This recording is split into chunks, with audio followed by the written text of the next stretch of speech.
right now I do several things. So I'm a youth engagement, founder of a youth engagement company called the ICANN Project, LDN, which is all about helping, inspiring and motivating young people.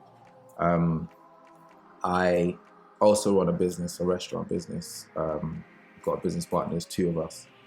But there's always been something that God sort of instilled in my heart, which was to inspire the next generation of young men.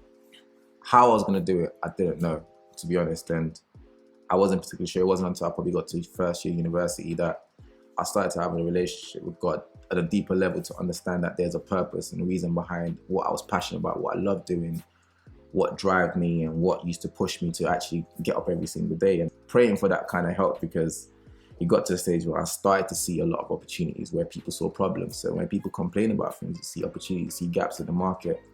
So whilst being in university, I had an encounter first year I watched some music, a DVD based on music and the influence it has on people in terms of your walk, in terms of Christianity. It was actually called Truth Behind Hip Hop.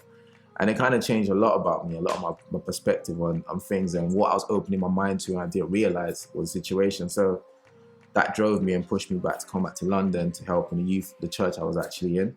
And just, I knew that I was so much I can give them in terms of knowledge and experience and things I'd been through.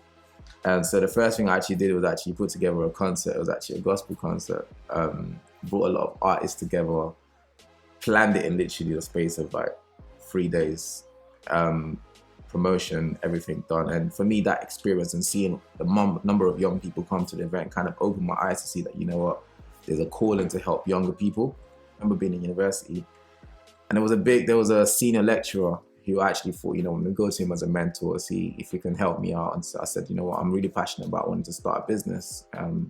What's your advice? And he was like, it literally told me hands on, don't do it, don't bother. And for me, that was a wake up call, because I'm not the type of person to let a man say something and stop me and limit me, because my God's bigger than that. So for me, it was the drive to want to do that. And it got to my final year in university when I entered the business competition with a few friends of mine. It was a 3-round competition. We got to the finals, but we didn't win anything on award night. And we thought, you know what, we definitely want to go. The idea was to start a African Caribbean restaurant in Hertfordshire, where our university was. And it's only because we used to travel back and forth from London and to get our food, and there was nothing there. But you can either be the person who sees a problem, leaves it as a problem, the person who tries to solve it and create solutions. So we decided to be the latter, just try and create a solution. And on that, we started the business.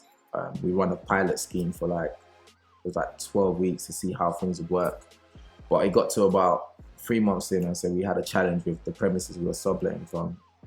We were young, we were naive, we just graduated, so we'd raised a bit of money to get things, and they saw we were doing a lot better than we expected to do.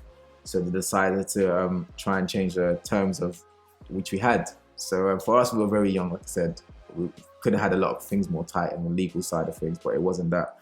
So we literally came back to London, did a lot of corporate catering, because we said we were going to pull out of that situation. And we always had a drive to really want to have that restaurant. But obviously after that first encounter, we thought, let's see how we can do it. And being in London, trying to do corporate catering and catering for brands like Virgin, and just still trying to find that door. Until a friend of mine called me one day.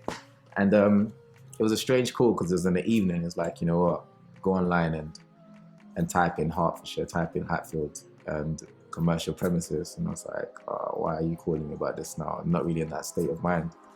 And literally Googled it. And lo and behold, the same premises that we were subletting from was now available for lease.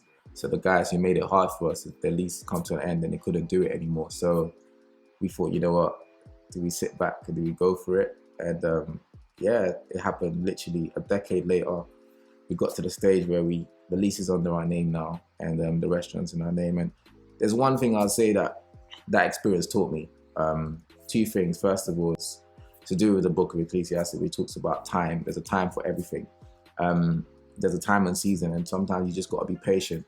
Your time is not always God's time. God's time could not be this minute, it could not be next month, it could be years. But it's just about being patient, listening to him and persevering, and that's the most important thing. So it challenges your faith to believe that.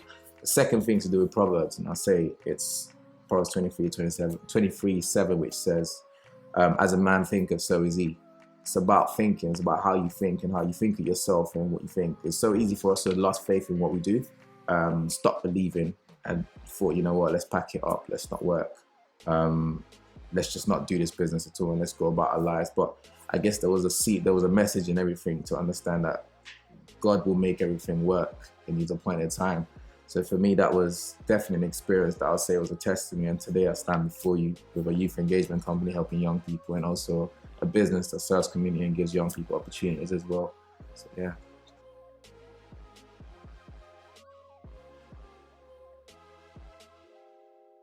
Your story says so.